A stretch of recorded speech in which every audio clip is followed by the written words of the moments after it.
Bom, vamos lá então. Primeiro, né, alguns erros comuns que as pessoas cometem quando elas vão falar da experiência de Frankl nos campos de concentração. E eu quero começar com isso. Sim, vai ficar gravado. Como sempre, eu deixo 24 horas e eu salvo e depois eu vou editar. Tô com alguns vídeos atrasados na edição, mas eu prometo que esse final de semana eu vou tentar colocar tudo em ordem. Bom, primeiro erro comum que as pessoas cometem é a ideia de que a logoterapia surgiu a partir das experiências de Frankl no campo de concentração. Então, a logoterapia não surgiu no campo de concentração. A logoterapia já existia antes. Só para vocês terem uma ideia, Frankl vai então para o primeiro campo de concentração. Eu já vou mais falar sobre quais foram os campos, quanto tempo ele ficou. Ele vai para o primeiro em 1942. Tá? A essas alturas ele já estava ali com seus 36 para 37 anos de idade. Já estava aí com 37 anos de idade, na verdade. E ele, então veja só, ele já era formado em medicina, ele já era neurologista e psiquiatra, ele já tinha tido uma experiência vasta de prática clínica na região de Viena. Então isso é importante que se esclareça. Ele não era um jovem, né, que ainda mal tinha conhecimento da psicologia e que lá no campo de concentração teve uma brilhante ideia sobre a natureza da psique e a natureza humana. Não.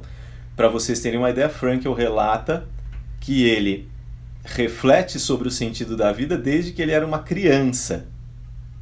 Então é o grande assunto da vida dele. E ele, no seu ensino fundamental, no seu ensino médio, ele já começou a ter contato com a psicologia, correspondeu-se com Freud. Isso faz parte da outra live que eu tinha prometido, mas eu vou fazê-la também em algum momento. Então ele tem contato com Freud, ele aprende psicanálise, depois ele vai para o grupo do Adler, é expulso do grupo do Adler, da psicologia individual, e ele começa então a trabalhar com a logoterapia ainda nos anos 20, só para que vocês tenham uma ideia, né, de quão antigo é o uso que ele faz do termo, da expressão e dessa grande ideia que ele teve. A primeira referência que nós temos de Frankl falando sobre logoterapia é em 1926, quando ele tinha 21 anos de idade. Olha só, campos de concentração, 42. Primeira vez que ele fala sobre logoterapia, 26. Então vejam só que não era uma ideia nova, tá bom? Em 1938, ele publica inclusive o primeiro texto, né, sobre a questão, o problema espiritual na psicoterapia, o primeiro texto oficial de logoterapia, em 38.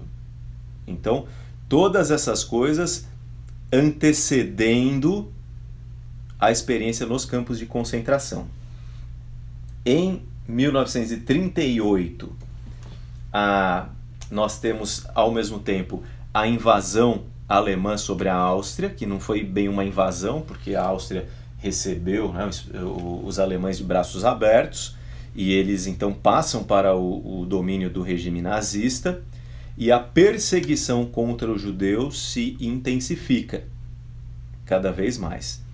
E Frankl então começa a sofrer perseguição. Nos primeiros anos, entre 40 e 42, qual foi o nível de perseguição que ele sofreu?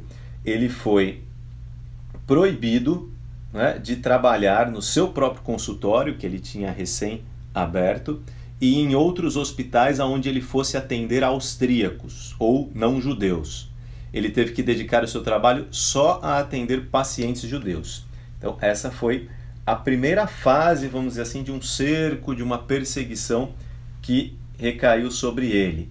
Nessa fase, a gente tem aí o relato de que ele começou a fazer o quê? Como havia um programa de eugenia e eutanásia contra doentes mentais, ou pessoas com diagnósticos de doenças mentais por parte do regime nazista, Frankl começa a falsificar alguns diagnósticos para evitar que essas pessoas fossem mortas, os seus pacientes. Então, essa é uma informação interessante.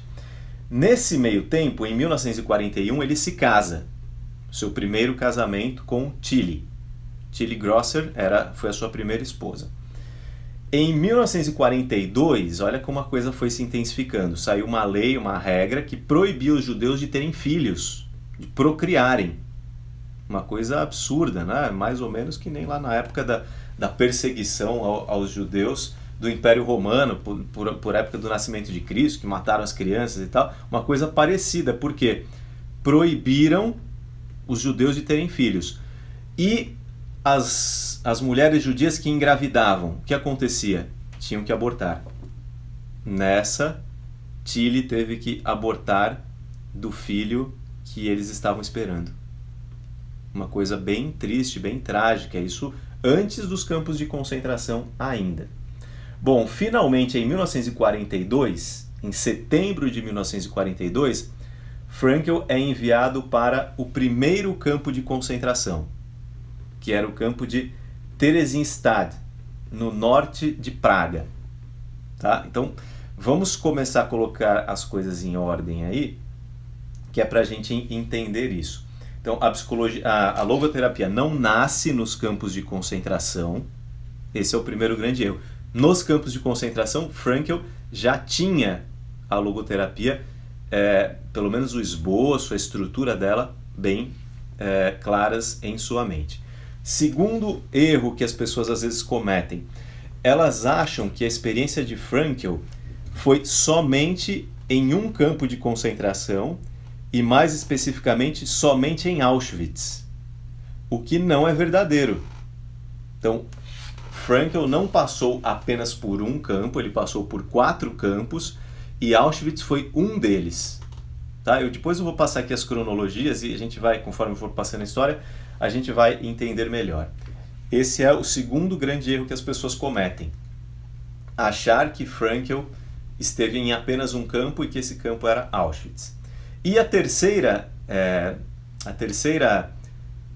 erro que as pessoas cometem é achar que a logoterapia salvou Frankl nos campos de concentração na medida em que, a partir do momento em que ele passou a ter aquela atitude, foi aquilo que poupou e que salvou a sua vida. O que não é verdade também. É claro que a atitude logoterapêutica que ele teve ali de colocá-la em prática, ou seja, uma atitude de que ele iria tentar, né, extrair algo bom mesmo das experiências ruins, transformar a tragédia em triunfo, a noção do homo patiens, né, saber sofrer, etc. Todas essas questões, de fato, ele as colocou em prática na sua vida, mas nenhuma delas salvaram a sua vida 100%. Então ele vai contar, tanto no livro Em Busca de Sentido, como em outros livros, que certas vezes ele teve sorte, certas vezes ele teve que fingir algo, enganar, mentir para sobreviver. Outras ocasiões ele contou com a misericórdia, com a atenção até dos próprios soldados alemães que tiveram pena dele. Outras vezes ele prestou um serviço psicológico mesmo ali dentro para alguém e isso lhe garantia um pouco mais de misericórdia. Então foram várias situações que pouparam a sua vida. Ele vai atribuir também a própria providência, né? a sua sobrevivência, mas mas a atitude estava lá. Então, quer dizer, muitas pessoas tinham a mesma atitude e acabavam nas câmaras de gás. Não era só ter uma boa atitude. Isso é importante que fique claro também. Bom, então vamos traçar primeiro a parte da sequência dos campos e aí a gente entra na experiência em si. Então Frankl vai passar de 1942 a 1945, mais especificamente, como eu estava dizendo aqui, de setembro de 42, quando ele vai para o primeiro campo, até especificamente abril de 45. Então ele passa o ano de 43 inteiro, 44 inteiro, uma parte do início de 45 e uma parte do início de 40 e 42. Quase 3 anos, não chega a 3 anos, a experiência nos campos de concentração. E o campo onde ele ficou, permaneceu por mais tempo, que foi onde ele ficou, de 1942 até outubro de 1944, praticamente 2 anos, foi no de Theresienstadt, que era uma espécie de um gueto, então era um campo barra gueto. Existiam diferentes formas, é importante a gente entender isso. Existiam os campos de concentração próprios de extermínio, como era Auschwitz, existiam os campos de trabalho forçado, como era o Dachau, que ele foi também, e outros eram no modelo de guetos, onde era uma forma de oprimir, jogavam os judeus ali, mas e muitos morriam ali também por conta da dureza das condições, mas não necessariamente iam para câmaras de gás. Importante que se enfatize isso. Então, por algum tempo ele ficou em Theresienstadt. Depois ele vai para Auschwitz, e aí é um detalhe que poucas pessoas atentam ou sabem isso. Frankl ficou poucos dias em Auschwitz. Algumas pessoas acham que ele passou o tempo todo em Auschwitz. Não, ele ficou alguns dias, muito provavelmente, em Auschwitz. Talvez você esteja se perguntando, mas eu li o livro e eu fiquei com essa impressão. Eu já vou esclarecer isso também. Então ele fica em Auschwitz de alguns dias em Auschwitz, e ele é enviado logo em seguida para Kaufering. Isso ainda, então só para vocês terem uma ideia, eu tenho as datas exatas aqui. No dia 19 de outubro de 44, ele é enviado de Theresienstadt para Auschwitz. Depois, no dia 25 de outubro de 44, já é registrada a chegada dele em Kaufering. Ou seja, alguns dias depois, o que indica que ele ficou pouco tempo em Auschwitz. E, por fim, ele permanece entre outubro de 44 e março de 45, então mais alguns meses, mais algo aí quase em torno de 6 meses,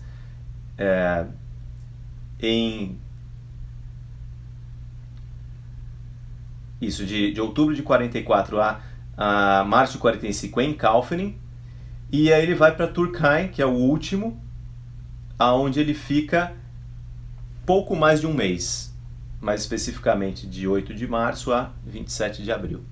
Isso segundo os registros que a gente tem. Então, olha só, acho que ficou claro agora, mais ou menos, alguém fez uma pergunta aí, a Daiane, sobre quanto tempo ele ficou, mais ou menos isso. A grande maioria do tempo ele ficou em Theresienstadt, alguns dias em Auschwitz, depois alguns meses em Kaufering e depois mais um pouquinho mais de um mês em Turkheim. Tá? Por que é que as pessoas acham que ele ficou tanto tempo em Auschwitz? Talvez porque um dos motivos, porque Auschwitz é o mais conhecido dos campos, e porque uma das experiências que ele vai relatar aqui mais marcantes é o da chegada em Auschwitz. E ele relata isso muito detalhadamente. Mas se você pegar o livro e ler com calma, e prestando atenção nos detalhes, você vai perceber que, embora ele não coloque ali datas especificamente, quando eu cheguei num lugar, quando eu fui para o outro, você vai perceber que ele relata ter passado por vários campos. Ele menciona isso claramente. E, inclusive, ele fala dos transportes de um campo para o outro, algumas diferenças. Então, ele vai falar, por exemplo, de Turkheim, ele vai dizer que era um campo de repouso, campo de descanso, porque era onde eles mandavam alguns dos prisioneiros adoecidos. Então, isso está bem claro no livro. O que o livro não faz? O livro ele não traz as datas.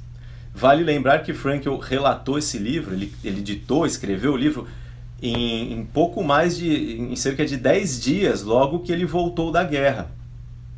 Então a gente também tem que levar isso em conta, o estado no qual ele mesmo estava ao escrever o livro. E de fato, não foi um livro planejado, escrito, agora eu vou registrar.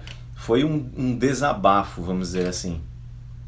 E Frankl, uma das coisas que ele vai nos contar é que ele não queria nem assinar a sua autoria no livro. Ele queria deixar apenas o seu número de prisioneiro. Mas, por fim, ele muda de ideia, ele é convencido que ele deveria colocar ali o nome dele para que as pessoas soubessem de quem era aquela experiência. Isso daria até mais credibilidade à leitura do livro e também para que as pessoas pudessem procurá-lo, saber quem foi ele e aprender mais do que ele tinha para ensinar. Bom, sobre essa questão da ordem dos campos e o tempo que ele passou em cada um deles, eu acho que ficou claro aí. Então, retomando, de Viena para Theresienstadt, primeiro, perto de Praga, de Theresienstadt para Auschwitz, isso quase depois de 2 anos em Theresienstadt, em Auschwitz poucos dias, de Auschwitz para Kaufering, que é quando ele relata, por exemplo, no livro, aquela história porque ele passa por Viena nesse caminho, e daí ele diz que passa perto do lugar onde ele morava, é uma das partes mais tristes. Aí ele vai viajar praticamente num vagão de gado, com mais um monte de prisioneiros, e ele se esforça para ver o lugar onde ele morava, agora, depois de muitos anos fora, no meio da guerra, uma das cenas mais tristes, talvez, do livro. E daí ele vai para Kaufering, fica lá mais alguns meses, e de Kaufering para Turkheim. Algumas pessoas criticam, inclusive, ao invés de entenderem, né, e procurar entender o que o livro fala, criticam, falam, mas ele dá a impressão que ele ficou muito tempo em Auschwitz. Primeiro, essa impressão ela é dada, talvez, para quando a gente não faz uma leitura mais detalhada. E uma outra coisa importante é que não alivia em nada ter saído de Auschwitz e ido para Kaufering. No Congresso Mundial do ano passado, o professor Hedon Klingberg, que é um dos grandes biógrafos de Frankl, mostrou inclusive algumas fotos. Ele foi atrás e pesquisou ali algumas fotos sobre como era Kaufering e os campos anexos de Dachau. E eram tão terríveis quanto. Não existia um lugar tranquilo. Essa que é a verdade. E então não faz a menor diferença. Eu acho que talvez até isso piora a situação. Essas viagens, essas mudanças de campos, enfim. Então algumas informações assim, acho que relevantes, importantes para a gente entender a história. Não tenho a menor dúvida que a partir de agora, se você pegar o livro e for ler, você vai ter um outro olhar sobre ele. E esse era um dos nossos objetivos aqui. Agora falando um pouco sobre a situação. Então, uma cena que ele conta detalhadamente é o choque da recepção. Um detalhe interessante. Ele fala que a proposta do livro, olha só como a leitura mais cuidadosa já elimina a nossa chance de nos confundirmos. Ele diz assim, logo no comecinho do livro, diga-se de antemão que as experiências aqui relatadas não se relacionam com os acontecimentos dos campos de concentração grandes e famosos, mas com os que aconteceram nas suas famigeradas filiais menores. Está escrito aqui.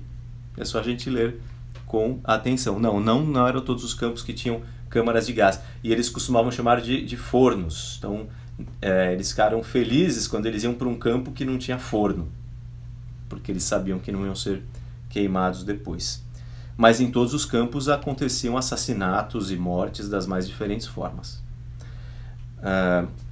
Então, Frankl apresenta o livro como uma proposta científica. Ele vai dizer assim, de que modo, qual era a pergunta, o tema de pesquisa, de que modo se refletia na mente do prisioneiro médio a vida cotidiana do campo de concentração.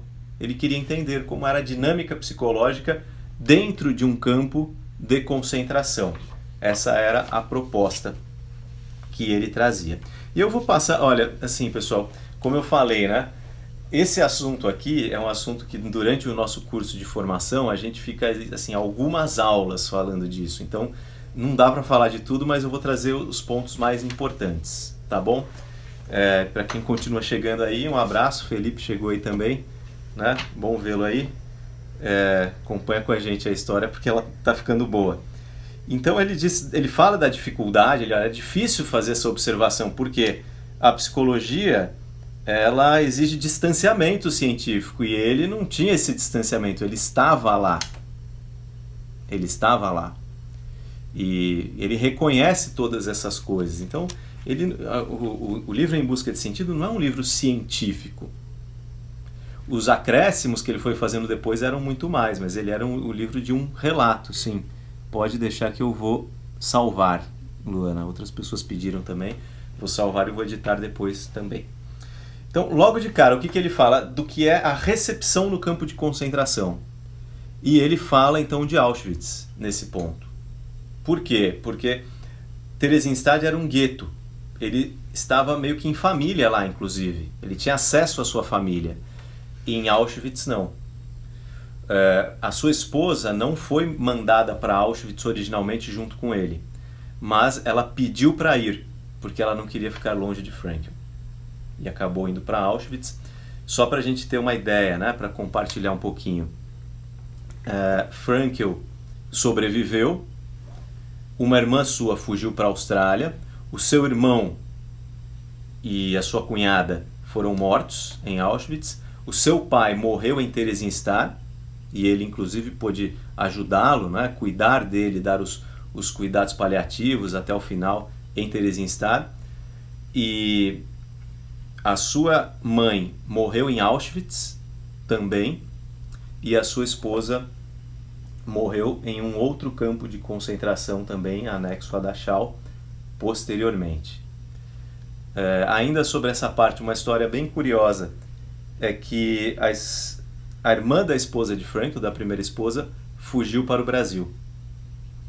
E em 1984, quando Frankl veio para o Brasil pela primeira vez, a Porto Alegre, participar de um evento, ele teve a oportunidade de encontrar a sua ex-cunhada, e as pessoas que acompanharam esse encontro relatam que foi um encontro bem emocionante. Além disso, havia uma amiga, uma companheira de barracão de campo de concentração da sua esposa Tilly, que também imigrou para o Brasil, fugiu para o Brasil, e que teria dito, né, e ela conta essa história, isso está no documentário Frankl and I, um documentário criado pelo neto de Viktor Frankl, e nessa história, nesse documentário, a história é contada, que ela não chegou a falar isso para Frankl, mas ela relatou isso para as pessoas que o conheciam, que Tilly tinha certeza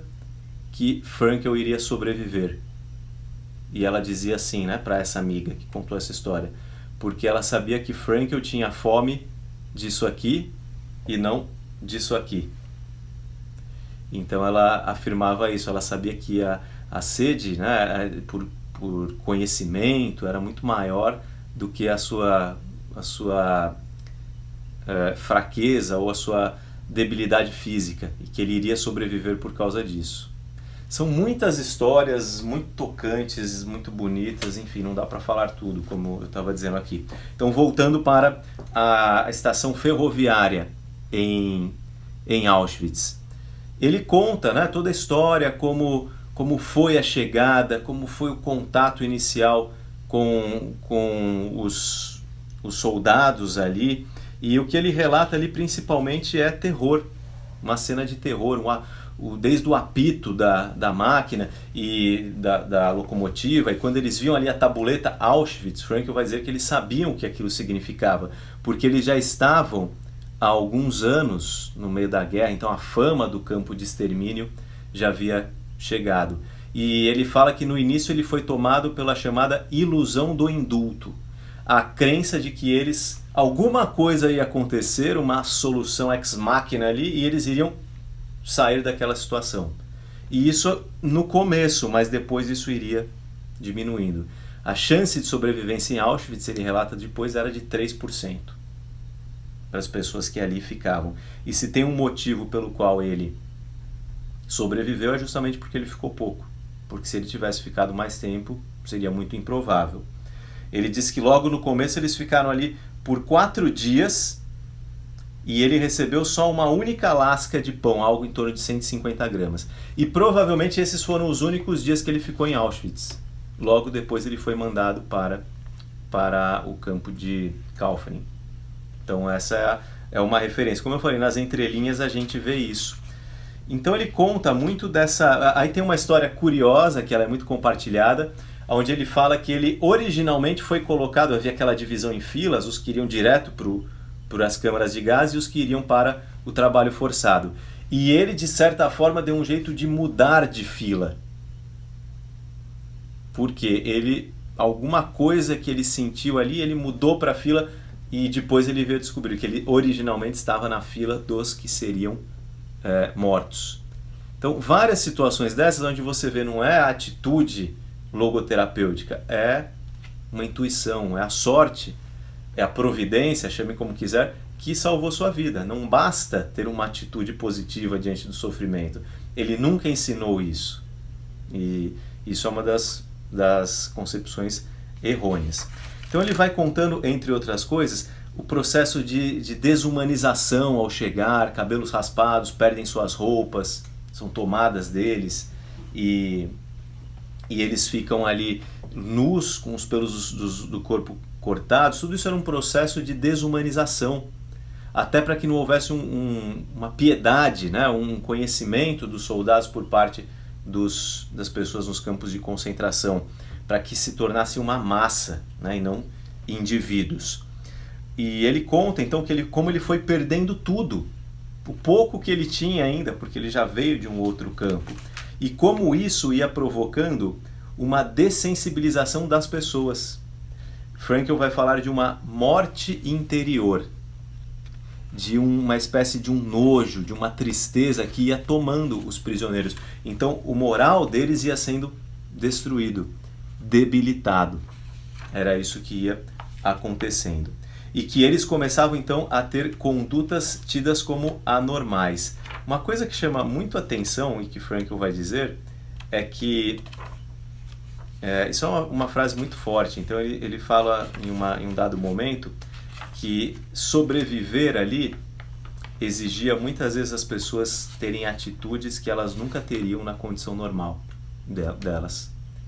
E a expressão que ele usa é assim: todos nós que sobrevivemos sabemos que os melhores não voltaram. É muito complicado quando a gente vê pessoas que não passaram por essa experiência querendo analisá-la.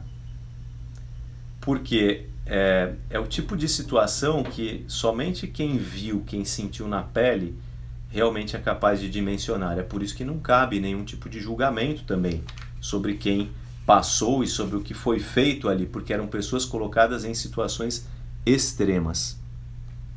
Bom, ele fala então que vai surgindo uma apatia e que a vida no campo era uma vida apática. Apesar disso, algumas coisas permaneciam, como por exemplo o senso de humor. Ele diz que não era uma coisa muito intensa, mas de vez em quando eles eram capazes de rir daquela situação. Depois ele vai conectar isso com a ideia do autodistanciamento na logoterapia, na teoria. Mas ele vai dizer, por exemplo, um tipo de situação que aconteceu onde eles riam. Ligar os chuveiros num primeiro momento e cair água, porque eles sabiam que poderia sair gases letais dali. Então isso gerava uma espécie daquele riso de nervoso, um senso de humor e de uma ironia trágica, como ele vai colocar, mas que era algo que ainda existia. A arte também existia no campo de concentração. Apresentações, desenhos, manifestações artísticas e todo esse tipo de coisa acontecia. Então ele fala, né, esse compromisso consigo mesmo, é outra história interessante, né, de se comprometer a tentar sobreviver e que ele não iria ceder à tentação de ir para o fio, que significava o quê? Se suicidar. Isso era um dos grandes dilemas, porque era muito fácil se suicidar ali. Quem cansasse era muito fácil morrer. E eles entendiam, eles percebiam quando alguém desistia de viver, quando a pessoa começava a fumar os seus últimos cigarros. Porque o cigarro era meio que uma moeda de troca. Tinha valor, podia salvar a vida da pessoa, ser trocado por um pão, por alguma coisa assim. E quando aí a coisa ia chegando, a pessoa perdia a vontade de viver, ela fumava os seus últimos cigarros. Uma situação terrível, assim, né? Várias situações terríveis, que era a vida no campo. Por outro lado, ele vai dizer o quê? Que a a sexualidade era uma coisa que ficava inibida, que não existia ali. Mas a religiosidade existia. Frankl vai dizer, né, que em uma certa ocasião ele conversou sobre isso com o próprio Maslow, porque ele dizia que os campos de concentração e as experiências humanas ali mostravam que a hierarquia das necessidades nem sempre funcionava como Maslow havia proposto, porque coisas como a arte, a religião, eram presentes na vida de pessoas que não tinham nem as necessidades básicas sendo supridas. Frankl fala uma coisa curiosa, ele diz assim, que quem é ligado à medicina aprende sobretudo uma coisa nos campos de concentração, que os compêndios mentem. Que em algum livro de estudo, ele se lembra, falava que as pessoas não conseguiriam ficar mais de um determinado número de horas sem dormir. E ele fala, era uma concepção totalmente errada. Somente nas situações extremas que eles podiam ver o que de fato era possível e não era. Essa vida, essa morte interior que ele vai dizendo que acontecia, que tomava os prisioneiros, envolvia apatia, a pessoa se tornava apática, estava acontecendo as piores coisas, um espancamento, alguém morrendo do seu lado e você ficava apático, de tão dessensibilizado. Uma saudade muito grande, ele diz que tomava de tempos em tempos ao prisioneiro. Então essa é outra coisa que ele conta. E que isso é uma coisa bem relevante, onde ele vai dizer o quê? Que havia uma espécie, o que ele vai chamar da força do amor. Então momentos onde o indivíduo ele era capaz, e aí ele está usando também um outro conceito que é a autotranscendência, de transcender aquele momento e a si mesmo, aquele momento existencial, e conseguir se conectar com as pessoas amadas. Tem uma cena das mais lindas do livro quando ele fala do pensamento que ele teve na sua esposa, sobre a sua esposa. Isso em meio aos trabalhos forçados, enfim, os prisioneiros ali, e ele conta, por exemplo, também de um momento onde ele e outros prisioneiros puderam ver o sol se pondo por trás das montanhas. Essas pequenas coisas, e surgia o que ele vai chamar, até por conta dessas saudades, de um refúgio no passado. Isso era muito comum, se apegar às experiências positivas do passado na expectativa de que eles poderiam vivenciá-las de novo no futuro. No caso dele, a escalada, que era um dos seus grandes hobbies, era o que ele gostava de fazer, então ele fazia isso, ele se imaginava escalando uma montanha de novo. No caso dele, também reencontrar a sua esposa e a sua família.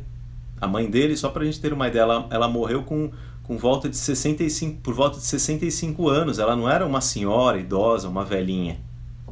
Então ele tinha expectativas de encontrar essas pessoas de novo, isso também o alimentava. E ele vai falar também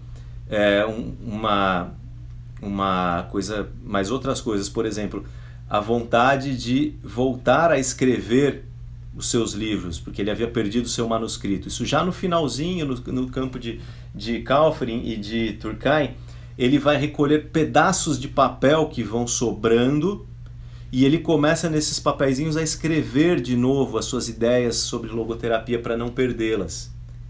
E ele se imaginava fora dali, do campo, relembrando as suas experiências passadas de um professor, de um palestrante, e imaginando como seria ele fora dando uma palestra sobre a experiência no campo de concentração. Esses refúgios mentais, esses momentos de meditação, todos eles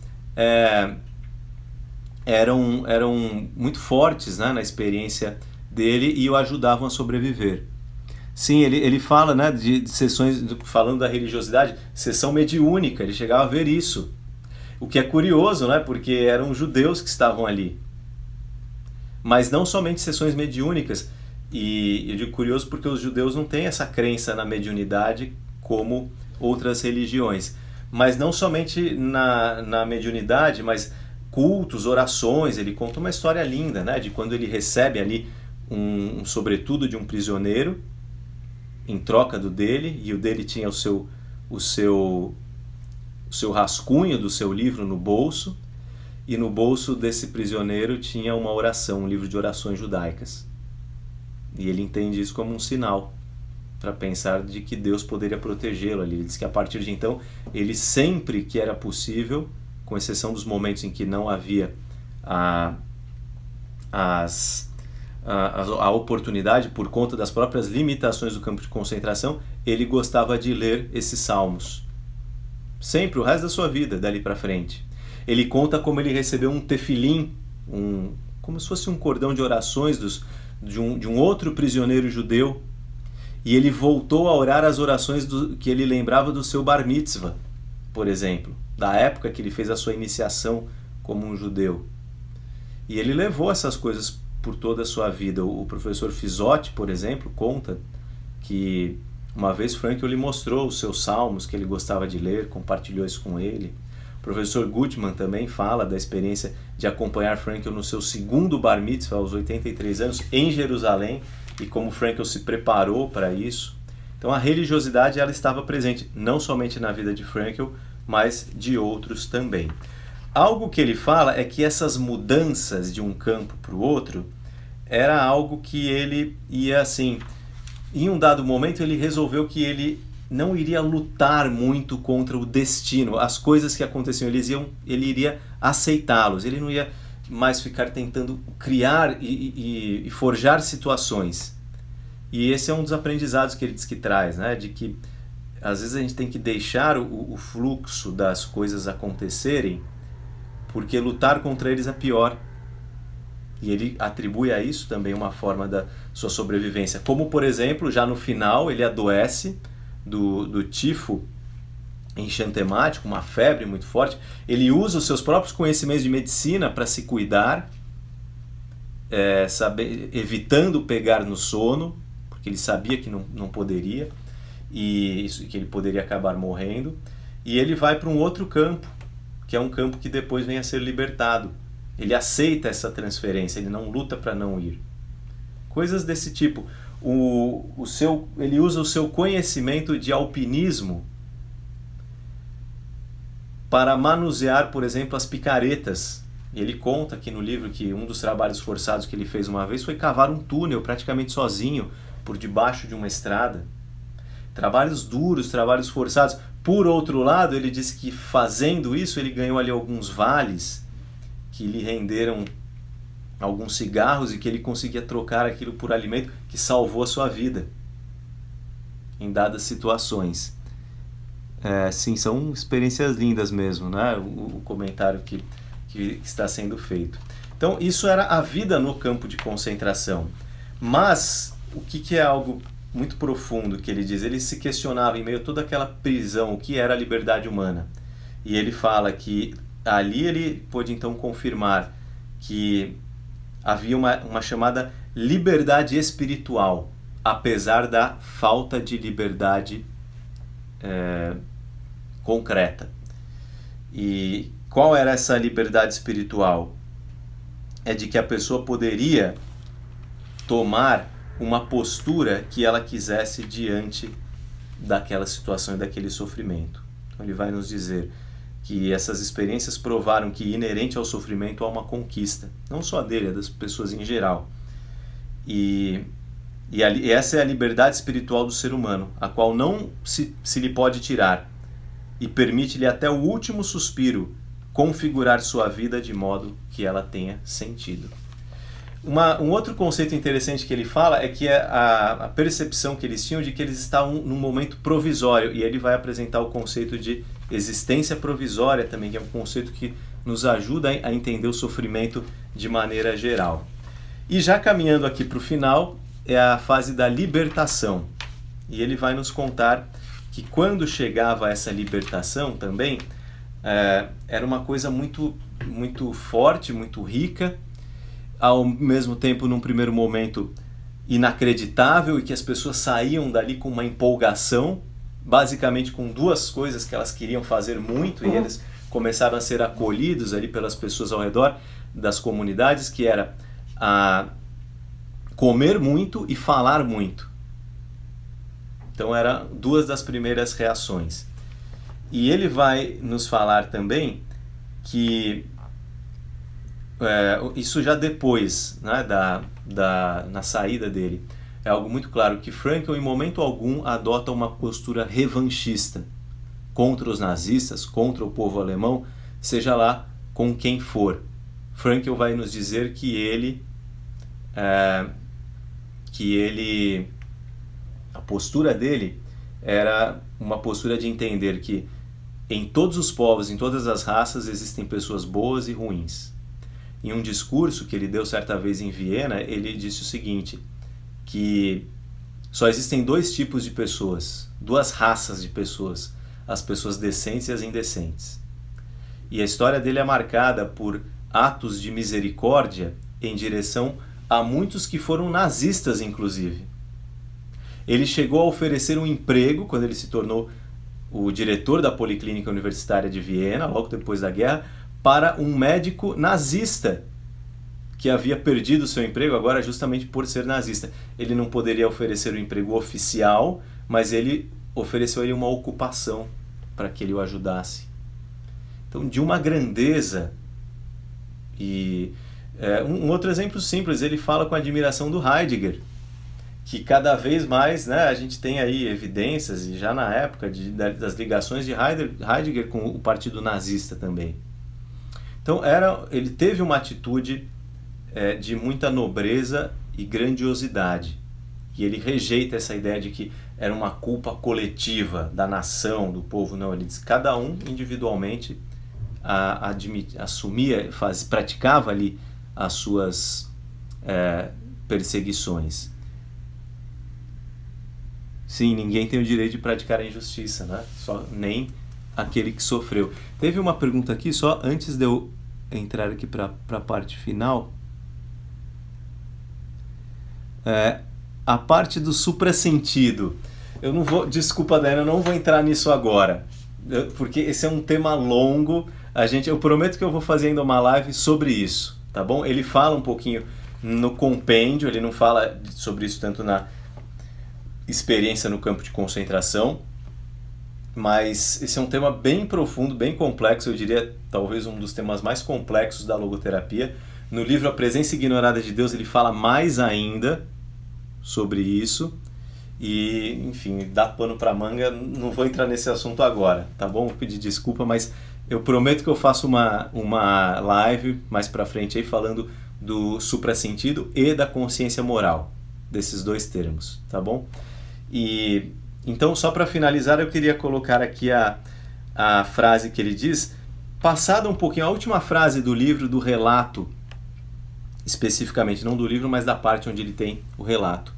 E ele vai nos dizer aqui o seguinte, Frankl não recebeu o Prêmio Nobel da Paz. Foi indicado, mas não recebeu.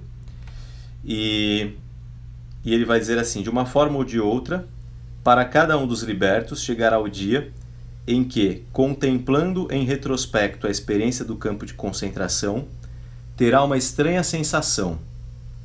Ele mesmo não conseguirá mais entender como foi capaz de suportar tudo aquilo que lhe foi exigido no campo de concentração. E se houve um dia em sua vida em que a liberdade lhe parecia um lindo sonho, virá também o dia em que toda experiência sofrida no campo de concentração lhe parecerá um mero pesadelo. Essa experiência do libertado, porém, é coroada pelo maravilhoso sentimento de que nada mais precisa temer nesse mundo, depois de tudo que sofreu, a não ser o seu Deus. É uma frase linda, né? E ele está falando ali muito da essência da logoterapia, que é a da superação do sofrimento. Existem momentos, né, quando a gente está em meio ao sofrimento, que a gente acha que aquilo nunca vai acabar. Como ele falou ali, a sensação de que a liberdade era um lindo sonho.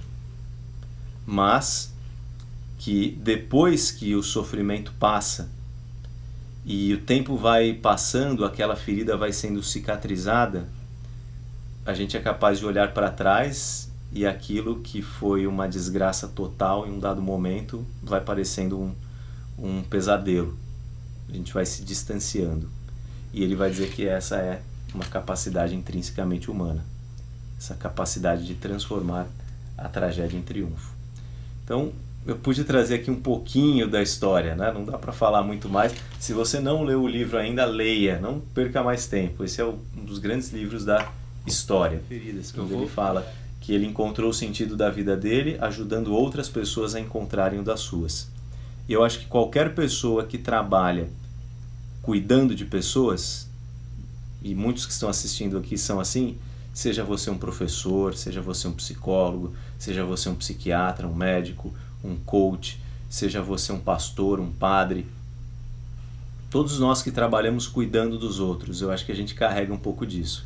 E aqueles que às vezes não têm uma profissão dessa forma, mas fazem através do voluntariado também. Sim. Nosso objetivo é divulgar a logoterapia, que mais pessoas conheçam essa ferramenta tão útil, tão importante, que pode ser aplicada em tantas áreas e que isso seja usado para ajudar cada vez mais pessoas. Obrigado aí todo mundo que assistiu, tá bom? Uma boa noite aí para vocês e a gente vai se falando. Semana que vem tem mais live, eu vou postar aí as opções e a gente dá continuidade. Até então, prazer falar com vocês mais uma vez. Tchau, tchau.